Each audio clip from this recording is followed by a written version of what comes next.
Today I'm going to show you how to make these unbelievably easy bakery-style baguettes. And that's exactly what they're going to sound like too. These baguettes turn out with a crispy, chewy crust and a soft, fluffy interior, just like one that was made in a professional bakery. You won't need any special equipment or a fancy steam-producing oven. In fact, you're going to be pretty shocked at how easy these are to make. I bet my last bench scraper, you're going to love these. I'm going to start by weighing out 475 grams of flour. And this is just regular all-purpose flour, you don't need anything fancy.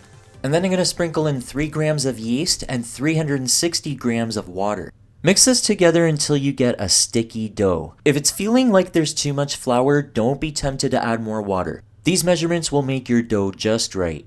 And in the industry, they call this type of dough a shaggy dough, because I guess it does kind of remind me of a shaggy dog. Make sure there are no traces of dry flour left in there. And then you want to cover it with a cloth and let it rest for 20 minutes. This step is called the autolyse, and it basically means the flour is absorbing a lot of the liquid. This is going to let the gluten develop a little bit ahead of time, which will give us a more elasticy dough and therefore a chewier bread.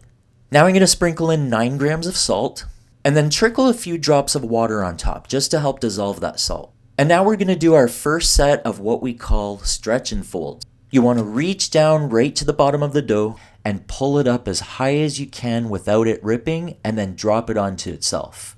Give the bowl a quarter turn and do the same thing. Lift it up so that it doesn't rip.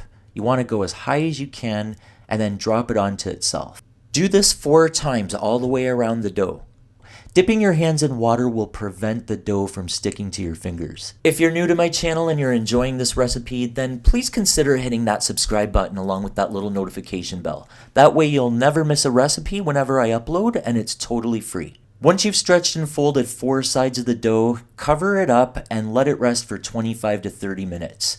Now we have to repeat this another 3 more times, every 25 to 30 minutes. I'm not going to show you every step because that'd just be boring. So we're going to time warp here to the 4th and final stretch and fold. And you're going to notice this point that the dough will have changed quite a bit. It's going to be a lot more smooth and supple and not so shaggy looking. It'll still be pretty sticky, but not quite so much like it was earlier, and it'll be super soft. All the stretching and folding has really developed the gluten in the dough, and if it looks something like this at this point, be glad because you're on the right track. Now we're going to portion out our baguettes. You can do as many as you want. Today I'm going to do 3. And this was really messy, so I don't recommend weighing your portions. Just eyeball them. You're going to do a great job. It's not worth the hassle.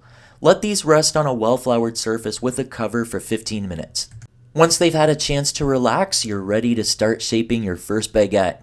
I don't think there's a hard and fast rule on how to roll a baguette. If I'm wrong about that, then please let me know in the comments. I just pat the dough out into an oblong shape and roll it over one way like this, press down that little seam, and then I roll it over again so the seam side is down.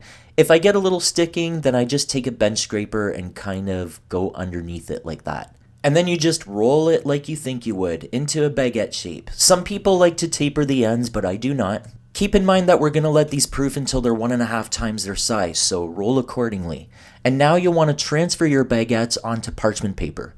If you find that your dough is sticking a lot, you can certainly sprinkle some flour on your surface, but don't put too much because that might make your baguettes dry. In order for this to turn out with a chewy crust and a soft interior, the dough has to be a little bit sticky. Once you've rolled out all your baguettes, set them onto parchment paper, and then you want to cover them and let them proof until they're 1.5 times their size. About 15 minutes before you think your baguettes are ready to be baked, preheat your oven to 450 degrees Fahrenheit and place a pan of water on the bottom rack and whatever baking sheet you want to use on the top third. Now, depending on the temperature of your house, your baguettes could take anywhere from 45 minutes to 1.5 hours to rise. Mine took about 1 hour.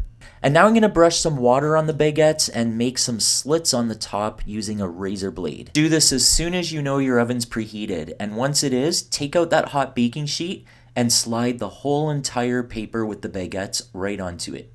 Pop them into your hot oven and we're going to bake them for 20 to 22 minutes.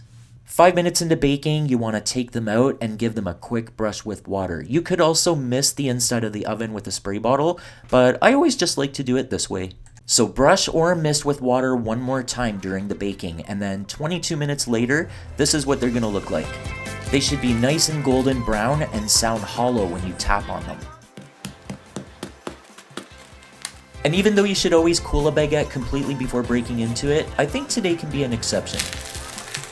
Wow, what a great sound. So if you always thought you needed special equipment and a fancy oven to make baguettes at home, now you know you don't.